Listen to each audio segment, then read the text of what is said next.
యెషయా గ్రంథం 52వ అధ్యాయం మొదటి వచనం చదువుకుందాం. యెషయా గ్రంథము 52వ అధ్యాయం మొదటి వచనం. సియోను లెమ్ము లెమ్ము, నీ బలము ధరించుకొనుము, పరిశుద్ధ పట్టణమైన యెరూషలేమా నీ సుందర వస్త్రమును ధరించుకొనుము. ఇక మీదట సున్నతి పొందని వాడొకడైనా, అపవిత్రుడొకడైనా నీ లోపలికి రాడు. ధూళి దులుపుకొనుము యెరూషలేమా, లేచి కూర్చున్నాము. సియోను కుమారి, చెరపట్టబడిన సియోను కుమారి, నీ మెడకట్లు ఉప్పివేసుకొను. అలాగే 54వ వచనం కూడా 54వ అధ్యాయం మొదటి వచనం చదువుకుందాం. గొడ్రాల పిల్లల కననిదాన జయగీతం ఎత్తుము, ప్రసవ వేదన పడని దాన జయ కీర్తనెత్తి ఆనందపడుము. సంసారి పిల్లల కంటే విడవబడిందని పిల్లలు విస్తారమగురని యెహోవా సెలవిచ్చుచున్నాడు. నీ గుడారపు స్థలమును విశాలపరచుము, నీ నివాస స్థలముల తెరలు నిరాటంకంగా సాగనిము. నీ త్రాళ్లను పొడుగు చేయుము, నీ మేకులను దిగగొట్టుము. కుడివైపున ఎడమవైపును వ్యాపించదము. నీ సంతానము అన్యజనుల దేశం స్వాధీనపరచుకుని పాడైన పట్టణములు నివాస స్థలములుగా చేయి. చిన్న మాట ప్రార్థన చేసుకుందాం. తండ్రి, ఇంతవరకు మాతో ఉండి నడిపించినందుకే వందనాలు. కొన్ని విషయాలు అర్థమైన రీతిలో మాకు దయచేయమని కోరుతూ ప్రార్థన మా రక్షకుడైన యేసుక్రీస్తు వారి నామములోనే ప్రార్థించి వేడుకుంటున్నాము తండ్రి. ఆమేన్. దేవుడు యెషయాతో మరి చెప్తూ చాలా విషయాలు చెప్పాడు. 53వ అధ్యాయము మధ్యలో మనం చూసాము, విన్నాము. యేసుక్రీస్తు ఏం చేయబోతున్నాడో, ఆయన విషయంలో ఏం జరగబోతుందో అది గ్రహించడానికి కూడా లేని విధంగా ఇశ్రాయేలు ప్రజలు ఆ రోజు ఆలోచించలేని స్థితిలో ఉన్నారు, విడవబడిన స్థితిలో ఉన్నారు, చెరపట్టబడిన స్థితిలో ఉన్నారు. ఈ అధ్యాయానికి ముందు, ఈ అధ్యాయం తర్వాత దేవుడు వాళ్ళతో చెప్పిన మాటలే ఇందాక మనం చదువుకున్నాం. దేవుడు చెప్తూ, సియోను లెమ్ము లెమ్ము, నీ బలాన్ని ధరించుకో, పరిశుద్ధ పట్టణమైన యెరూషలేమా నీ సుందర వస్త్రాలు ధరించుకో. ఇక మీదట సున్నతి పొందని వాడు ఒకడైనా, అపవిత్రుడు ఒకడైనా నీ లోపలికి రాడు. ధూళి దులుపుకొనుము యెరూషలేమా, లేచి కూర్చో కుండుము, చెరపట్టిన సియోను కుమారి, నీ మెడకట్లు విప్పి వేసుకొని.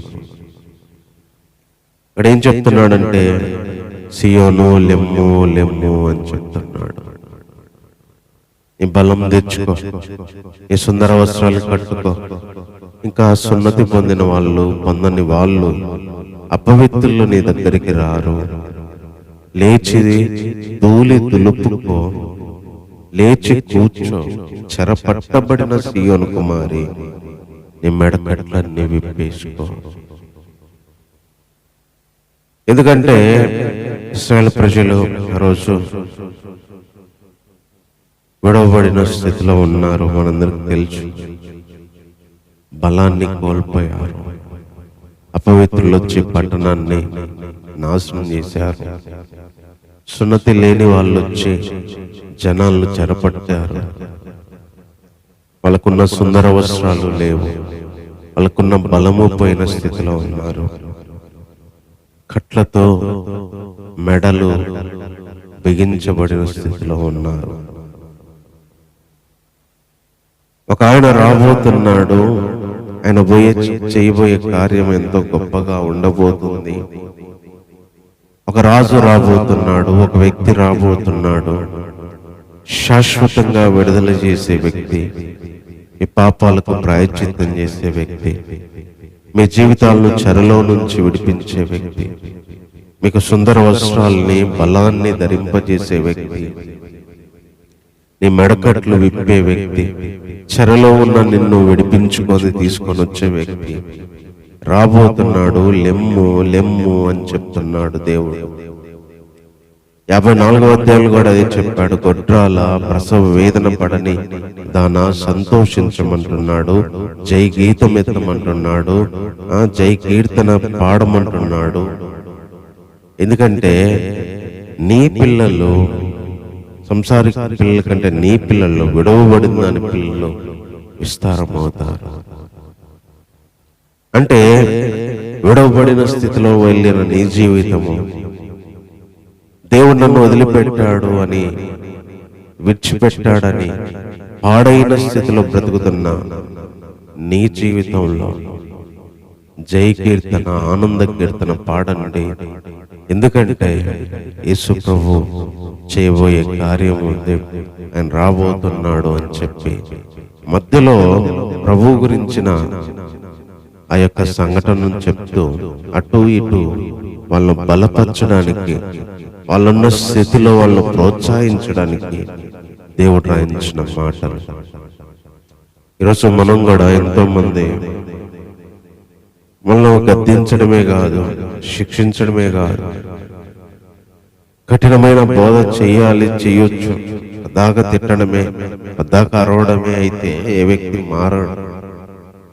ఇశ్రాయేలు ప్రజలను కూడా శిక్షించాడు దేవుడు, గద్దించాడు, చెరలకి తీసుకెళ్ళాడు, రాజులకు అప్పగించాడు, ఉన్నదంతా దోచుకున్నారు, పోయింది, అంతా ఇదైపోయింది వాళ్ళ బ్రతుకులు, జీవితాలు. వాళ్ళకున్న స్థితి కోల్పోయారు, బలం కోల్పోయారు, వాళ్ళకున్న అందమైన వస్త్రాలు కోల్పోయారు, సంఖ్యల్లో మెడ కట్టు వచ్చినాయి, గొడ్రాల పరిస్థితి అనుభవిస్తున్న స్థితి, ఒక వేదన అనుభవిస్తున్న పరిస్థితి, దేవుడు విడిచిపెట్టాడు అనుకుంటున్న పరిస్థితి. దేవుడు గద్దిస్తూనే, దేవుడు కోపిస్తూనే వాత్సల్యం చూపించేవాడు. ఒక తండ్రి తిడుతూనే, గద్దిస్తూనే తన పిల్లల విషయంలో చూపించినట్టు దేవుడు కూడా గద్దిస్తూనే ప్రేమించేవాడు. తప్పు అని చెప్తూనే తన ప్రజలు నీతిలో నడవడానికి ఆయనే ఏర్పాట్లు చేసేవాడు. వాళ్ళు నడవమని చెప్పేవాడు ఆయనే, నడవలేకపోతే నడిపించేవాడు కూడా ఆయనే. పవిత్రంగా బ్రతకమని చెప్పింది ఆయనే, పవిత్రంగా బ్రతకడానికి వారి వల్ల కావట్లేదని ప్రాయశ్చిత్తం కోసము తన కుమారుని ఏర్పాటు చేసింది ఆయనే. ఈరోజు దేవుడు మనల్ని శిక్షిస్తూనే, దేవుడు మనల్ని గద్దిస్తూనే, సర్వం కోల్పోయిన స్థితికి వెళ్ళిన మన ఆత్మీయ, శరీర, మానసిక బ్రతుకుల్లో, ఎండిపోయిన బ్రతుకుల్లో, బలం పోయిన బ్రతుకుల్లో, నీరసమైపోయిన బ్రతుకుల్లో, ఆశలు కోల్పోయిన బ్రతుకుల్లో, అందం కోల్పోయిన బ్రతుకుల్లో, ఇక్కడ ఇశ్రాయేలు ప్రజలకి బలం పోయింది, అందమైన వస్త్రాలు పోయినాయి, అపవిత్రులు వచ్చి లోపల చొరబడ్డారు, మెడకు కట్టొచ్చినాయి, ధూళిలో కూర్చుండాల్సి వచ్చింది. ఇలాంటి ఒక పరిస్థితి వచ్చింది, చెరపట్టబడిన పరిస్థితి. ఇలాంటి ఒక పరిస్థితిలో లెమ్ము, విప్పివేసుకో, బయటికి రా. ఎందుకంటే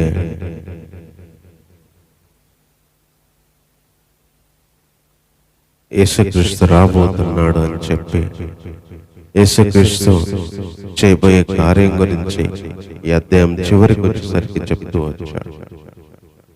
మధ్యలో ఒక బలమైన కార్యం జరగబోతుంది. ఆయన వచ్చి సమస్తము సమకూర్చబోతున్నాడు. సమస్తాన్ని, రోగాలను భరించి, వ్యాధులను భరించి, దోషాలను భరించి వాళ్ళందరినీ బయటికి తీసుకురాబోతున్నాడు అని ఇక్కడ వాళ్ళకు శరీరపరంగా చెప్తూనే ఆత్మ సంబంధమైన కార్యాలు ఏ విధంగా ప్రభు చేయబోతున్నాడో యెషయా ద్వారా దేవుడు చెప్తూ వచ్చాడు. ఈరోజు దేవుడు మనతో కూడా చెప్తున్న మాట, కొన్నిసార్లు మనం బలము కోల్పోతాం. బలం అంటే శరీర బలమే కాదు, కొన్నిసార్లు మానసికంగా బలం కోల్పోతాం, ఆత్మీయకరంగా బలం కోల్పోతాం, మనుషుల పరంగా బలం కోల్పోతాం. కొన్నిసార్లు మనకున్న అందమైన వస్త్రాలంటే, మనకున్న అందమైన జీవితాన్ని, సొగసైన జీవితాన్ని, ఇంపైన జీవితాన్ని కోల్పోతాం. కొన్నిసార్లు ధూళిలో కూర్చుండే పరిస్థితి, అంటే ధూళిలో కూర్చోవడం దుఃఖానికి సాదృశ్యంగా వాళ్ళు ఆ రోజు చేసేవారు. దుఃఖంలో కూర్చుండే బ్రతుకు. కొన్ని విషయాల్లో చెరపట్టబడతాం, కొన్ని విషయాల్లో బంధించబడి ఆ విషయాల్లో నుంచి బయటికి రాలేక వదిలించుకోలేని స్థితిలో ఉంటాం. కొన్ని పనుల్లో, కొన్ని విషయాల్లో, కొన్ని మనుషులతో, కొన్ని పాపాలతో చెరపడతాం. కొన్ని కట్లు మనల్ని ఎటు కదలనియదు, ఏం చేయనియవు, ఎక్కడికి వెళ్ళనియవు. ఆ రోజు ఇశ్రాయేలు ప్రజలు అదే స్థితిలో ఉన్నారు. ఈరోజు మనం ఒకవేళ అదే స్థితిలో ఉంటే, లెమ్ము, బలము ధరించుకో, సుందర వస్త్రాలు ధరించుకో, ధూళి దులుపుకో, మెడకట్లు విప్పుకో అని చెప్తున్నాడు. ధూళి దులుపుకో, మెడకట్లు విప్పుకో, అపవిత్రత వచ్చే వాళ్ళు నీలోకి రారు. ఈరోజు అలాంటి స్థితిలో బలం కోల్పోయినా, అందం కోల్పోయినా, ధూళిలో దుఃఖంతో బ్రతుకుతో బతుకుతున్న మనల్ని, అనేక వాటితో బంధించబడిన మనకి దేవుడు లేయమంటున్నాడు, కూర్చోమంటున్నాడు. ఎందుకంటే ఆయన చేయబోయే కార్యం ముందు జరగబోతుంది. యేసుక్రీస్తు గురించి ఆ రోజు ప్రవచన రూపంలో యెషయాతో చెప్పినట్టు మన జీవితాల్లో చేయబోయే కార్యాలు ఆయన వాగ్దాన రూపంలో, ఆయన మాటల రూపంలో మన జీవితంలో చేయగలడు, చేయించగలడు, నెరవేర్చగలడు. అందుకే ఆ స్థితిలో మనము లేచి నిలబడాలని చెప్తున్నాడు. తర్వాత వీళ్ళ పరిస్థితి చెప్తున్నాడు. ఇంకా ఎలాంటి పరిస్థితులు ఉన్నారంటే, మీరు ఊరికయే అమ్మబడి తిరగరా, రోకలు ఇయ్యకయే మీరు విమోచింపబడతారు. మీ దేవుడైన యెహోవా అనుకొనుచున్నది ఏమనగా, తాత్కాల నివాసము చేయుటకై పూర్వకాలమున నా జనులు ఐగుప్తుకు పోయిరి, మరియు వారు అష్షూరు నిమిత్తముగా వారిని బాధపరచారు.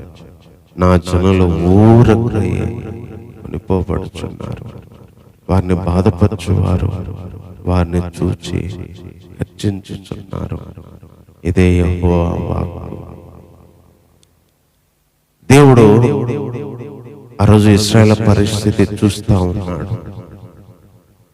వాళ్ళ గురించి చెప్పిన మాటలు ఏందో తెలుసా? అసలు మీరు ఊరికినే అమ్మబడ్డారు, తాత్కాలంగా నివాసం చేద్దామని ఐగుప్తుకి వెళ్తే బానిసలై 400 ఏళ్ళు బతికారు. వచ్చాక అష్షూరు నిమిత్తంగా మిమ్మల్ని బాధపరిచాడు. నా జనులు ఊరికనే కొనిపోబడుతున్నారు, వాళ్ళని బాధపరిచే వాళ్ళని చూసి గర్జిస్తున్నారు అని ఇశ్రాయేలు పడే బాధను దేవుడు అర్థం చేసుకొని యెషయాతో చెప్తున్నాడు. యెషయా, జనాలు ఊరికనే అమ్మబడ్డారు, వాళ్ళకి ఏమి డబ్బు లేదు, ఊరికే అమ్మబడ్డాడు. తాత్కాలికంగా నివాసం ఉందామని ఐగుప్తుకి వెళ్తే 400 ఏళ్ళు బానిస బతుకులు బతకాల్సి వచ్చింది. అష్షూరు రాజు నిర్నిమిత్తంగా ఏ కారణం లేకుండా ఆ ప్రజలను బాధ పెట్టాడు. ఆ జనాలందరూ ఊరికనే కొనిపోబడుతున్నారు, ఏం చేయకుండానే ఆ జనాలు కొనిపోబడుతున్నారు. వాళ్ళని బాధపరిచే వాళ్ళని చూసి గర్జిస్తున్నారు, వాళ్ళ మీద కోపంతో రంకెలే అని తన ప్రజలకు కలిగే బాధ దేవుడు ఆ రోజు చూశాడు. ఈరోజు మన జీవితాలను కూడా ఆయన చూసేవాడు. మనం ఊరికినే అమ్మబడ్డాడు, న్యాయంగా బాధపడబడుతున్నాం, నిర్నిమితంగా మన మీదకి వస్తున్నాం, ఊరికనే మనల్ని మీద కొనిపోతున్నాం, ఊరికనే బాధపరుస్తున్నాం, మన మీదకి లేచి గర్జిస్తున్నాం. దేవుడు చూస్తున్నాడు. దేవునికి తెలుసు అదంతా. నా జనులు అన్యాయంగా బాధపడుతున్నారు, నా జనులు ఊరికనే బాధపడుతున్నారు, నా జనుల మీద బాధపరిచే వాళ్ళు లేచి గర్జిస్తున్నారు, నా జనులు ఊరికనే అమ్మబడుతున్నారు. తాత్కాలంగా బ్రతుకుదామని వెళ్ళి బానిసలుగా శ్రమపడ్డారు నా ప్రజలు అని తన ప్రజలు బాధపడతా తన ప్రజలు పడే బాధ ఆయన చూశాడు. చూసి వారి కోసం యేసు ప్రభువు అనే ఒక వ్యక్తిని ప్రాయశ్చిత్తంగా పంపించడానికి కొన్ని వందల సంవత్సరాల కిందటే ఇశ్రాయేలు ప్రజల ఆదరణ కోసం, ఇశ్రాయేలు ప్రజల మరి ఆనందం కోసం దేవుడు చెప్తూ వచ్చాడు. బలం పోయి అందం పోయిన స్థితిలో ఉన్న వాళ్ళని బలపరిచాడు. వాళ్ళు అన్యాయంగా పడే బాధని నేను చూస్తున్నానని చెప్పి దేవుడు చెప్తున్నాడు. ఆ దినమున నా జనులు నా మాన్ని తేల్చుకుంటారు, నేనున్నాను చెప్పువాడు ఆ దినమున తెలుసుకుంటారు. దినమెల్ల నా నామము దూషించబడుతుంది. ఇక్కడ చెప్పిన సందర్భం వేరు. నా నామము నా ప్రజలను దూషిస్తున్నారు, తప్పు చేసి దూషిస్తున్నారని చెప్పండి. అన్యాయంగా నా ప్రజలను బాధ పెట్టి వాళ్ళు పడే బాధ వల్ల నా నామము దూషించబడుతుంది. కొన్నిసార్లు మన బాధలు, మన పరిస్థితి, మన యొక్క స్థితిగతులు దేవుని నామానికి బాధ తీసుకొచ్చినట్టుగా ఉండొచ్చు.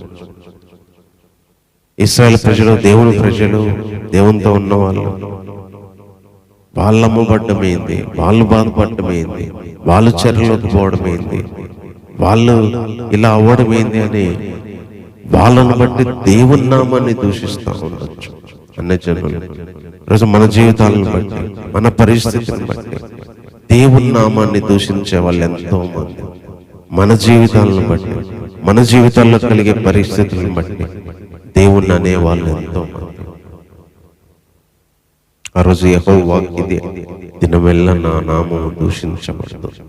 ఎందుకు దూషించబడుతుందంటే నా ప్రజలు అన్యాయంగా కొనిపోబడుతున్నారు, నా ప్రజలు అన్యాయంగా బాధపడుతున్నారు, నా ప్రజలు ఊరుకనే కొనిపోబడుతున్నారు, నా ప్రజలను బాధపరిచే వాళ్ళు వాళ్ళ మీద లేచి గర్జిస్తున్నారు. దీనివల్ల నా నామము దినమెల్ల బాధపడుతుంది. కానీ నేనున్నాను, నా జనులు నా నామం ఉందని ఒకరోజు వాళ్ళు తెలుసుకుంటారు. ఈ సువార్తను ప్రకటించే వాళ్ళ పాదాలు, ఈ రక్షణ సువార్తను సమాచారాన్ని చెప్పే పాదాలు, నీ దేవుడు ఉన్నాడు, ఆయన సియోన్లో ఏలుతున్నాడు అని చెప్పే పాదాలు పర్వతాల మీద సుందరములై ఉన్నాయి. ఆలకించు, నీ కావలి వారు పలుకుచున్నారు, కూడుకొని బిగ్గరగా పాడుచున్నాడు. యెహోవా సియోన్ను మరలా రప్పించగా వారు కన్నులారా చూస్తారు. యెరూషలేమునందు పాడైన స్థలములారా ఉత్సాహించి ఏకంగా సంగీతం గానం చేయండి. యెహోవా తన జనులను ఆదరించెను, యెరూషలేమును విమోచించెను. సమస్త జనుల కన్నుల ఎదుట యెహోవా తన పరిశుద్ధ బాహువును బలిపరిచున్నాడు. బూదిగంత నివాసులందరూ మన దేవుని రక్షణ చూచెదరు. ఆ రక్షణ యేసుక్రీస్తే, ఆ బాహు యేసుక్రీస్తే. అందరి కనుల ఎదుట వాళ్ళని ఆదరించడానికి, వాళ్ళని బలపరచడానికి, వాళ్ళని విడిపించడానికి, ఆ సువార్తను ప్రకటించే వాళ్ళ పాదాలు ఎంతో అందంగా చేయబోయే ఆ మధుర క్షణాలు రాబోతున్నాయి. యెరూషలేమా, నేను రప్పించబోతున్నాడు, జనాలు కన్నులారా చూస్తాడు. యెరూషలేములో పాడైన స్థలంలో ఉన్న వారలరా ఆనందించండి, సంగీతాలు, ఉత్సాహ గానాలు చేయండి అంటున్నాడు. ఎందుకంటే తన జనులను ఆయన ఆదరించాడు, తన జనులను ఆయన విమోచించెను అని చెప్తున్నాడు. దేవుడు ఆదరించేవాడు, దేవుడు విడిచిపెట్టేవాడు కాదు, విమోచించేవాడు. పాత నిబంధనలోనే ధర్మశాస్త్రం కంటికి కన్ను పంటికి పన్ను అనే బ్రతికే ఆలోకంలోనే, మరణ శిక్ష అంత ఈజీగా వచ్చే ఆలోకంలోనే, కొత్త నిబంధన రాకముందే దేవుడు అంత ప్రేమను వారి విషయంలో అన్ని వాగ్దానాలు చేస్తే, కొత్త నిబంధనలో ఉన్న మనకి, క్రీస్తు రక్తం కిందకి వచ్చిన మనకి ప్రేమని మరి ధ్వజంగా ఎత్తిన మన జీవితాల్లో ఆదరించగలడు, రప్పించగలడు. ఆయన మన కొరకు సిద్ధపరిచిన ఆ సహాయాన్ని, ఆ విడుదలని, ఆ ప్రత్యేకమైన మార్గాన్ని, ఆ ఏర్పాటుని మనం చూడగలము, కన్నులారా చూపించగలడు, విడిపించగలడు. సంతోష గీతాలు మన చేత వినిపించగలడు, ఆనంద గీతాలు వినిపించగలడు. ఆ రోజు వారి బాధ చూసి వాళ్ళని విడిపించడానికి చేసిన ఏర్పాటును బట్టి వాళ్ళు సంతోషించమంటున్నాడు, ఆదరించమంటున్నాడు. ఈరోజు ఆదరించే దేవుడు, సంతోషపరిచే దేవుడు. ఈరోజు మన జీవితాల్లో ఇలాంటి బాధ, అన్యాయంగా బాధపడి, ఊరికనే అమ్మబడి, ఊరికనే కొనుక్కోబడి బాధించే వాళ్ళు లేచి గర్జించదు నిర్నిమిత్తంగా బాధపడే స్థితిలో ఉంటే, దానివల్ల దేవుని నామం దూషించబడే స్థితిలో ఉంటే ఆయన విడిపించగలడు, ఆదరించగలడు. ఆ సంతోష స్వార్థను మనకు తీసుకురాగలడు, ఆ వార్త తీసుకురాగలడు. ఆ రోజు దాన్ని విడిపించడానికి యేసుక్రీస్తును రాబోయే వ్యక్తిగా రప్పించడానికి చూపించినట్టు ఆ సహాయాన్ని, ఆ విడుదల, ఆ మార్గాన్ని, ఏదైతే అవసరమో మనకు ఆ జీవితాల్లో ఆదరించడానికి దాన్ని ఇచ్చి మన జీవితాల్లో నిలబెట్టగలిగిన వాడు, జనాలందరి ఎదుట ఆయన చేయగలిగిన వాడు, భూలోక నివాసులందరి ఎదుట మళ్ళీ తన ప్రజలకి గొప్ప చేయగలిగిన వాడు. తర్వాత ఇంకా ఏం చెప్తున్నా అంటే, పోవుడి పోవుడి, అచ్చ నుండి వెల్లుడి, అపవిత్రమైన దాన్ని ముట్టకుడి, దాని యుద్ధ నుండి తొలగిపోవుడి, యెహోవా సేవోపకరణాలు మోయివార్లారా, మిమ్మల్ని మీరు పవిత్రపరచుకోండి. మీరు త్వరపడి బయలుదేరరు, పారిపోవు రీతిగా వెళ్ళరు, ఎందుకంటే మీ యెహోవా మీ ముందర నడుచును. ఇశ్రాయేలు దేవుడు మీ సైన్యపు వెనకటి భాగము కావలి కాయును. ఆలకించండి, నా సేవకుడు వివేకంగా ప్రవర్తిస్తాడు, అతడు హెచ్చించబడి ప్రసిద్ధుడై మహాగణుడుగా ఎంచబడును. నిన్ను చూచి ఏ రూపము కంటే అతని ముఖమును, నర రూపము కంటే అతని రూపమును చాలా వికారమగునని చాలా మంది ఎలాగో విస్మయం పొందిరో, అలాగే అతడు అనేక జనములను చిలకరించును, అంటే విస్మయం పొందించును. రాజులు అతను చూసి నోరు మూసుకొను, తనకు తెలియజేయబడిన సంగతులు వాళ్ళు చూచెదరు, తాము వినని దాన్ని గ్రహించరు. మనం చెప్తున్నాం, ఆయన ఎవరు లెక్క చేయరు, ఆయన ఎవరు చూడరు, అతని రూపం కంటే ఏ మనిషి రూపం కూడా గొప్పది కాదు అని ఏ జనాలు ఆయన చూసి విస్మయం పొందారో, అలాంటి సేవకుడిని మీకు పంపిస్తా. రాజులు ఆయన చూసి విస్మయపడ్డారు కదా, ఒకరోజు ఆయన చూసి విస్మయపడే రోజు రాబోతుంది. ఆయన చూసి రాజులు ప్రపంచ రాజులు నోరు మూసుకునే పరిస్థితి రాబోతుంది. ఆ జనాలు తెలుసుకున్న దాన్ని బట్టి, విన్నదాన్ని బట్టి ఆ సంగతులు చూసి గ్రహిస్తారు. ఇంకా పారిపోండి, త్వరపెట్టండి అని భయపడి బతికే బ్రతుకు మీకు ఉండదు. మీ దేవుడు మీ ముందర నడుస్తారు. ఇశ్రాయేలు దేవుడు మీ సైన్యపు వెనకటి బాగా నడుస్తాడు. ఆయన సేవకుడు రాబోతున్నాడు. ఆయన చూసి రాజులందరూ కూడా నోరు వేసుకుంటారు. ఆయన చూసి విస్మయం పొందిన వాళ్ళు ఒకప్పుడు ఆయనే విస్మయం పొందేటట్టు చేస్తాడు. పారిపోండి పారిపోండి, బబులోను రాజు వస్తున్నాడు, పారిపోండి పారిపోండి, అష్షూరు రాజు వస్తున్నాడు, ఈ దేశం నుంచి వెళ్ళిపోండి, బతకండి ఎట్లొక్కట అనే బ్రతుకే ఈ రోజు మీకు ఉండదు. పారిపోండి, పోండి, ఎచ్చటి నుండి వెళ్ళండి అని చెప్పేవాడు ఉండడు మీకు. త్వరపడి బయలుదేరారు, పారిపోయే రీతిగా మీరు బయలుదేరారు. ఎందుకంటే మీ దేవుడు మీ ముందు నడుస్తాడు. మీ దేవుడు మీ సైన్యపు వెనకటి బాగానే ఉంటాడు. మీ సేవకుడు, పంపించే సేవకుడు హెచ్చించబడి ప్రసిద్ధుడైతాడు. ఏ ముఖాన్ని చూసి నర రూపము కంటే ఈ రూపము చాలా వికారము, మనిషి రూపం కంటే కూడా వికారము అని జనాలందరూ చెప్పుకున్న ఆ రూపాన్ని అందరూ విస్మయపడే విధంగా, అందరూ ఆశ్చర్యపడి రాజులు సైతం నోరు మూసుకునే విధంగా నేను చేస్తానని చెప్పి ఆ రోజు ఇశ్రాయేలు ప్రజలను ఆదరించినాడు. ఈరోజు అలాంటి ఆదరణే మనకి ఇవ్వబోతున్నాడు. యేసు వికారి మనిషి రూపం కంటే కూడా వికారమని జనాల మంది అనుకున్నారంట, విస్మయం పొందారంట, ఆశ్చర్యపోయారు. చూడనొల్లని వాడిగా చూశారంట. ఏ విధంగా మీరు అతడు విస్మయం పొందారు, అతడే అనేక జనాలకు విస్మయం పొందిస్తాడు. రాజులు నోరు మూసుకుంటారు. మీరు పారిపోరు, త్వరపడి బయలు వెళ్ళరు. మీ దేవుడు మీ ముందు నడుస్తాడు. మీ దేవుడు మీ సైన్యం బాగా వెనుక వస్తాడు. మీకు రాబోయే ఆ సేవకుడు ఆయన చూసి అనేకులు నోర్లు మూసుకుంటారు. ఆయన విస్మయం మందిస్తాడు అందరికీ. అలాంటి గొప్ప శుభ నిరీక్షణతో కూడిన వాగ్దానాలు మీకున్నాయని చెప్పి ఇశ్రాయేలును ధైర్యపరుస్తున్నాడు. సియోను లేవు అంటున్నాడు. ఇలా చేసే అన్యాయాన్ని చూస్తున్నాడు. ఇంకా బాధపడొద్దు, పారిపోరు, మీరు బయలు వెళ్ళరు. మీరు ఈ స్థితి మీకు రాదు. మీ సేవకుడు వచ్చి మిమ్మల్ని నిలబెడతాడు. నేనే మీ ముందు ఉంటా అని వాళ్ళకి అభయాన్ని, ఆదరణను ఇస్తున్నాడు.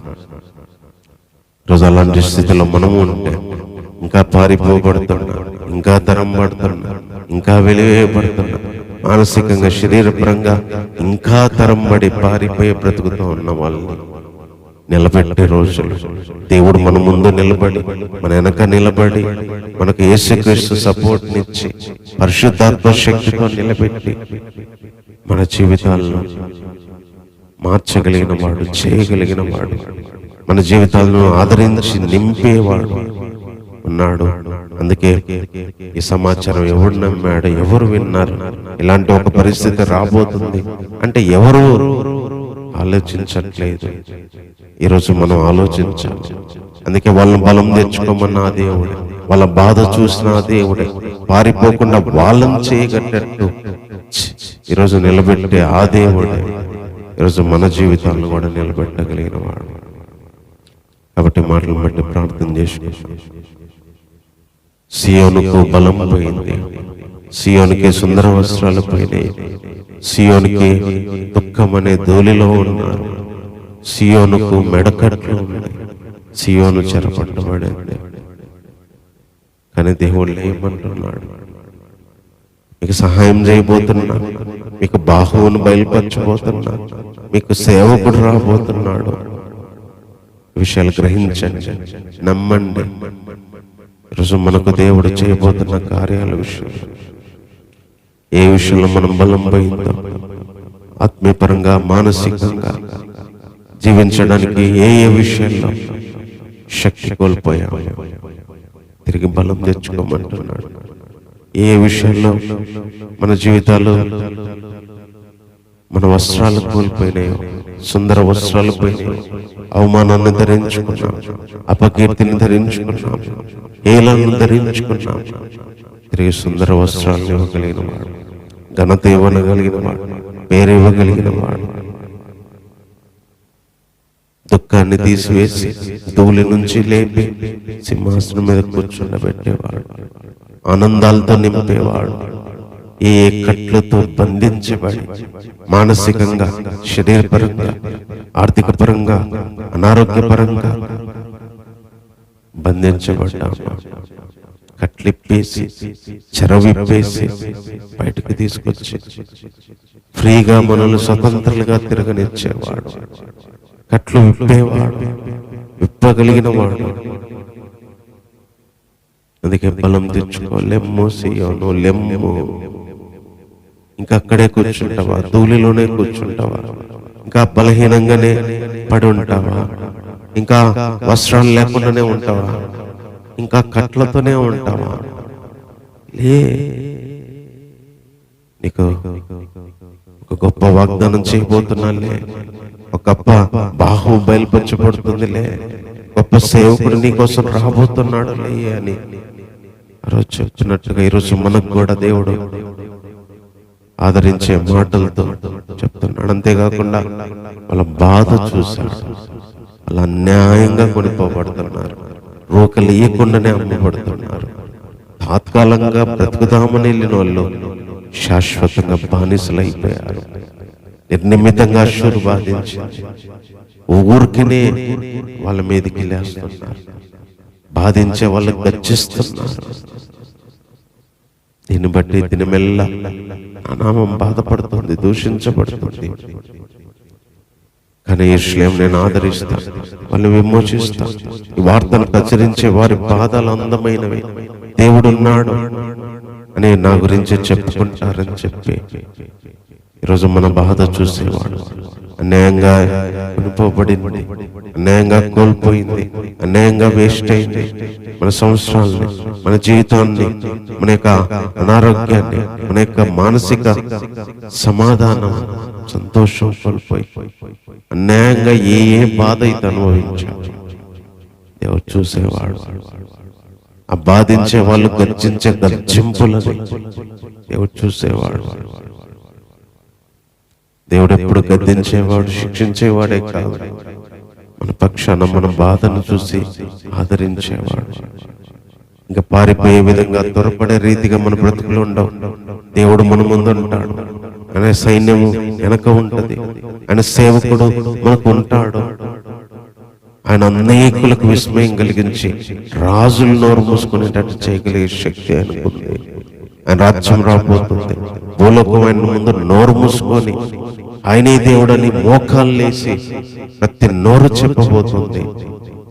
అలాంటి దేవుని కోసం మనం బ్రతుకుతున్నాం. మనం స్థిరపరిచేవాడు, శ్రమలో ఇబ్బందుల్లో నిలబెట్టగలిగేవాడు, ఎలాంటి పరిస్థితుల్లోనే తన ఆదరణతో నింపేవాడు. ప్రేమగలిగిన ఆయన నీకు వందనాలు చెల్లిస్తున్నాను. ఇంతవరకు సాయం చేస్తూ ఈ ఆరాధనలో ఇంతవరకు తోడుకున్నందుకే వందనాలు. మాటలు ఫలింపచేయండి. అతని కోసం మీరు ఇచ్చిన మాటల కొరకే వందనాలు. నైనా సియోన్ లాగా ప్రవాహ దుఃఖంలో బలం పోయి, సుందర వస్త్రాలు పోయి, మెడకట్లతో నేను ఇంకెంతో మంది బంధించబడ్డాను నాయనా. నీ బలంతో లేపోయా, నీ వస్త్రాలు ఇవ్వయ్యా, కట్లు విప్పు తండ్రి, కనికరం చూపించు. అన్యాయంగా అమ్మబడి, అన్యాయంగా బాధపడి, నిర్నిమితంగా ఏ బాధలతో నేను ఉంటున్నాము జ్ఞాపకం చేసుకోండి. గర్జింపులు జ్ఞాపకం చేసుకోండి. ఆదరించండి. యెరూషలేమును ఆదరించినట్టుగా, ఆదరించే వార్తను వాళ్ళకి ఇచ్చినట్టుగా దేవుడు మంచి వార్తలు వినడానికి, ఆదరించే వార్తలు వినడానికి ఆదరకర్థమైన సహాయం మాకు దయచేయి దేవుడు. నా జీవితాలు నిలబెట్టండి. పారిపోయే బ్రతుకు, భయపడే బ్రతుకునైనా, ఇంకానైనా నిలబడలేని స్థితిలో ఉన్న బ్రతుకు దేవుడు, ఇంకానైనా స్థిరంగా నిలబడలేని స్థితిలో ఉన్న బ్రతుకు నీ శక్తితో, నీ కుమారుడైన ఆత్మతో నింపండి. మా జీవితాలను స్థిరపరచండి. ఆత్మీయ పరంగా, సంఘపరంగా, విశ్వాస జీవితంలో, ఆర్థిక పరంగానైనా, ఆలోచనల పరంగా స్థిరపరచండి. వాక్య తలంపులు మాలో అందరిలో ఫలింపచేయండి. ఇంతవరకు సాయం చేస్తూ వచ్చినందుకే వందనాలు. ఎంతమందికి మాటలు అవసరమో దేవా తీసుకెళ్ళండి. అందుకు కావాల్సిన మీ ఆత్మను దయచేయండి. వారమంతా మీరు సహాయం చేయండి. మీ ఆత్మ నడిపమును సమృద్ధిగా దయచేయండి. మీ కృపను సమృద్ధిగా దయచేయండి నాయన. ఎవరికి తోడుగా ఉండి ఆరాధనలో సాయం చేసిన సార్వత్రిక సంఘాల విశ్వాసుల సేవకులను జ్ఞాపకం చేసుకోండి. ఆర్థిక ప్రెసిడెంట్లను, ఆయా దేశ ప్రెసిడెంట్లను జ్ఞాపకం చేసుకోండి. కొన్ని చోట్ల యుద్ధాలు జరుగుతున్నాయి, కనికరించండి దేవా. సమాధానం తీసుకురండి. దేశాల మధ్య సంతోషం తీసుకురండి ప్రభా. అన్ని విషయాల్లో ప్రభా ప్రజలందరికీ మేలు కలిగినట్లుగా పరిపాలకులు, అధికారులు, రాజకీయ నాయకులు, గవర్నమెంట్ ఆఫీసర్స్ ఉన్నట్లు చేయండి. ఇబ్బందుల్లో ఉన్నవారు, శ్రమంలో ఉన్నవారు, అనారోగ్యంలో ఉన్నవాళ్ళు, అప్పులతో కొట్టుమిట్లాడే వాళ్ళు, ఆర్థిక వేదనలు అనుభవించే వాళ్ళు, చదువుతున్న వాళ్ళు, ఉద్యోగాలు చేస్తున్న వాళ్ళు, ఆయా పనులు చేసుకుంటున్న వారిని జ్ఞాపకం చేసుకోవాలి. సమస్యలతో సమాధానం లేకుండా, అనారోగ్యాలతో ఇబ్బంది పడి ఎంతో మంది వేదన అనుభవిస్తున్నారు. సహాయం చేయండి. ఈ మొదటి దినం నుంచి నెలంతా నీ ఆశీర్వాదం నుంచి, నీ వాగ్దానాలు నుంచి ఏ రీతిగా సీఎంను ఆదరించారో ప్రభా, ఆ రీతిగా మమ్మల్ని ఆదరిస్తూ రమ్మని కోరుతున్నాను. ఆ విషయాల్లో కృప చూపించమని కోరుతున్నాను. ఏ వ్యక్తికి ఏ విషయాల్లో ఆదరణ కావాలో, ఏ వ్యక్తికి ఏ విషయంలో నీ బలము, నీ సహాయం కావాలో దేవా, అది నాకు, మాకు, అందరికీ ప్రభా పరలోకం నుంచి పంపించి సహాయం చేయండి. ఇంతవరకు మాతో ఉండి ఈ ఆరాధన దీవెనకరంగా జరిగించినందుకు వందనాలు చెల్లిస్తూ ఈ ప్రార్థన మా రక్షకుడైన యేసుక్రీస్తు వారి నామములోనే ప్రార్థించి వేడుకుంటున్నాము తండ్రి. ఆమేన్.